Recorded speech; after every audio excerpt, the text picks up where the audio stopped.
you are going to be issued a citation for texting and driving. Okay? You are going to be issued a citation for texting and driving. Your fine is $116. Information in the back. You're going to have an option to plead guilty and an option to plead not guilty. The video opens with a seemingly casual greeting, but almost immediately, we are thrown into a scene that quickly escalates into chaos. Martin Hyde, a congressional candidate, is caught speeding and texting while driving, and the Sarasota police officer, Sarah Sebastian, calmly begins the routine traffic stop. What should have been a straightforward exchange spirals instantly into a display of entitled behavior, as Hyde channels a full-blown Karen persona. He immediately questions the officer with a smug "Do you know who I am?" and repeatedly refuses to produce his registration when asked. From the very beginning, we see a tension between law enforcement doing their job and a public figure insisting that rules simply do not apply to him. As the stop progresses, Hyde's behavior escalates further. He openly challenges the officer, implying that her job security is at stake, mocking her authority, and threatening her subtly with his political influence. He hurls loaded questions and sarcastic remarks, questioning why she would dare enforce traffic laws, while all the while trying to assert a veneer of control over the situation. The video captures the classic hallmarks of a Karen confrontation: demands for supervisors, overt indignation, and a refusal to comply with standard procedures. Hyde's insistence on speaking to a supervisor not only delays the process but signals a manipulative tactic often employed to intimidate those simply doing their duty. The officer, maintaining professionalism throughout, calmly reiterates the citations, speeding and texting while driving, along with failure to produce registration. Hyde, however, continues his tirade, attempting to rationalize his actions, leaning on his political status, and claiming that his past support for the police department somehow exempts him from the rules everyone else must follow. His repeated interruptions, attempts to control the narrative, and sarcastic commentary about being a law-abiding citizen highlight a sense of entitlement that only intensifies as the stop continues. At multiple points, Hyde's confrontational behavior borders on the absurd. He deliberately refuses to hand over his registration, then complains when it is eventually documented and cited, effectively trying to weaponize his own mistake into a grievance against the officer. This behavior is both entertaining and cringeworthy, demonstrating a complete lack of self-awareness. He questions every procedural step, inserting himself into the narrative as though the laws of physics and traffic enforcement somehow bend to his political clout. Even when the officer directs him for safety to step back from the road, he flouts the warning, prioritizing his ego over his own safety.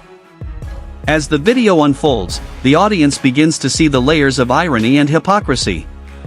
Hyde claims to support law enforcement, yet here he is bullying an officer who is simply performing her duty. He tries to frame himself as a victim of overreach, while every action captured on camera contradicts his narrative. He openly boasts about knowing officers, his family ties to law enforcement, and his long-standing civic involvement, as if these credentials entitle him to special treatment.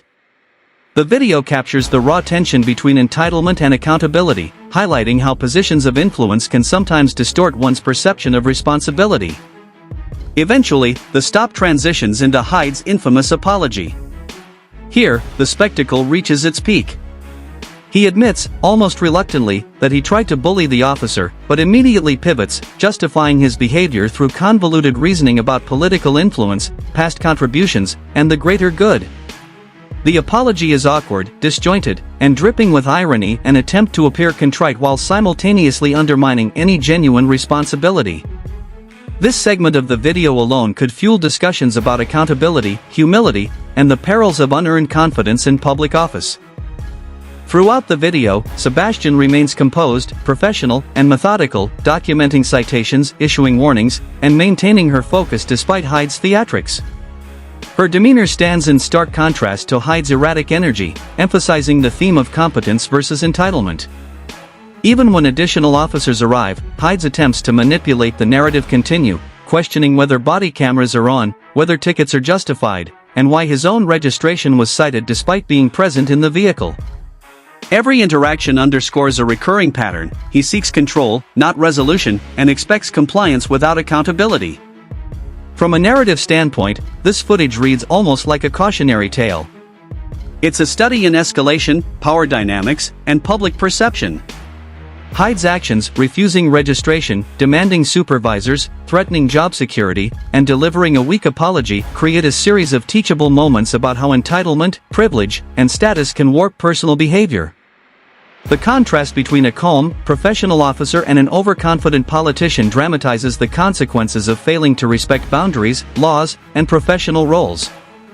By the conclusion, the viewer is left with a mix of disbelief and fascination. Hyde has managed to transform a minor traffic infraction into a spectacle, showcasing both the fragility of composure under scrutiny and the absurdity of using political influence to avoid consequences. The final moments, where he continues rationalizing his actions and delivering an almost comical apology, serve as a potent reminder: accountability is not optional, and ego can overshadow judgment in even the simplest situations. In summary, the video is a masterclass in tension, entitlement, and the clash between authority and ego. From the initial speeding citation to the drawn-out confrontation and the cringeworthy apology, it captures a real-world drama that is equal parts frustrating and mesmerizing. For the audience, it's impossible not to be drawn in, watching every interaction with a mix of incredulity, humor, and disbelief. The narrative arc, from violation, through confrontation, to the awkward apology, ensures that viewers are engaged from the very first second to the closing frame, leaving them with both a cautionary tale and an unforgettable example of how not to handle authority when rules are on your side but ego takes over.